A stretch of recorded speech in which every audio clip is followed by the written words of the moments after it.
La parole est à Monsieur Christophe Naegelen. Merci Monsieur le Président. Monsieur le ministre de l'Éducation nationale, de la jeunesse et des sports, alors même que nous préparons Paris 2024 et après avoir réussi les Jeux olympiques de Tokyo, où vous avez mis en avant le modèle éducationnel sportif français, en oubliant légèrement son monde associatif, je veux vous interpeller sur une problématique qui concerne nos sportifs sur tout le territoire. L'exemple de Clémence Beretta est tout sauf un cas isolé.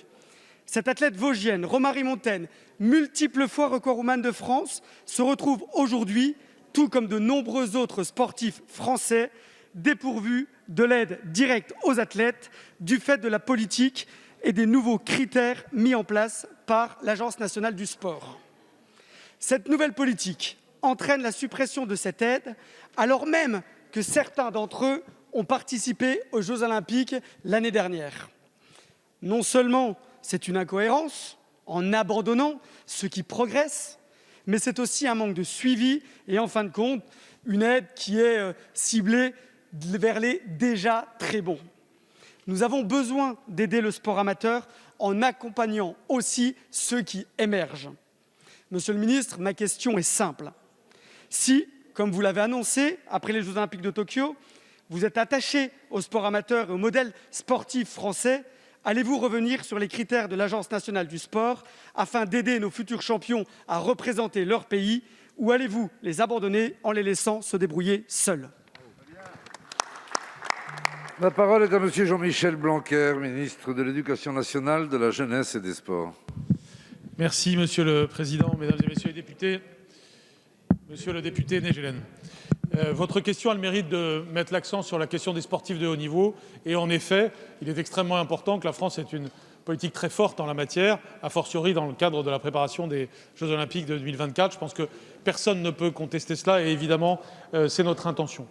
Le système, je pense que vous le connaissez bien, c'est celui des conventions d'aménagement d'emploi dans le secteur public, celui des conventions d'insertion professionnelle dans le secteur privé.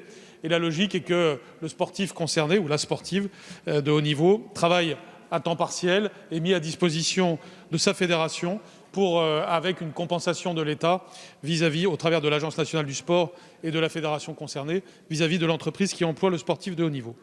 Ces conventions, bien sûr, reposent sur des critères. Il faut être sur les listes ministérielles de haut niveau.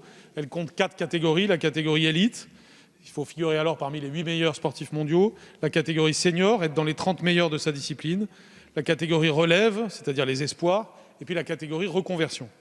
À ce jour, il y a 500 CAE ou CIP qui concernent des sportifs sur une liste, majoritairement au sein du cercle de haute performance, qui est dirigé, comme vous le savez, par Claude Onesta, et qui regroupe les meilleures chances de médailles olympiques et de médailles paralympiques pour les Jeux d'été et pour les Jeux d'hiver.